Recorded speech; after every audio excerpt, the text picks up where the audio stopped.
L'année suivante, Hoffman monte sa propre société, SocialNet. C'était une idée complètement avant-gardiste qui impliquait bien sûr, jusque dans son nom, la création d'un réseau social, 7 ou 8 ans avant l'apparition de cette tendance. Mais SocialNet a ses propres problèmes. Le comité de direction estime que la meilleure stratégie pour SocialNet est une campagne publicitaire télévisuelle. Mais pour Reed, le produit doit être réorienté vers une distribution sur Internet. J'ai dit au conseil la chose suivante. Je pense que le concept est en panne. Il lui faut un nouveau départ. Ils ont répondu, non, non, on n'a qu'à faire la même chose que les autres. Acheter du trafic et d'autres choses et on s'en sortira très bien. J'ai dit, eh bien je ne suis pas d'accord. Et puis j'ai compris que j'allais devoir monter une autre société. Reid Hoffman perd le contrôle de la société qu'il a fondée et quitte SocialNet en janvier 2000.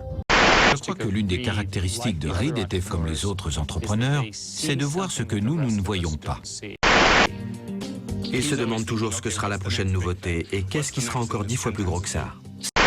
Ici, on utilise souvent l'expression « échouer vite ». Cela semble paradoxal parce que, bien sûr, on ne veut pas échouer. Mais en réalité, si l'on doit échouer, il vaut mieux le faire plus rapidement possible afin de réussir à long terme. On sort de l'ornière de l'échec, on modifie sa vision et on peut alors réussir. Reid a appris beaucoup de son échec avec SocialNet. Avec du recul, on se rend compte que cette affaire a été montée de manière un peu aléatoire et Reid ne s'est pas donné tous les moyens pour attirer et engager les personnes les plus talentueuses.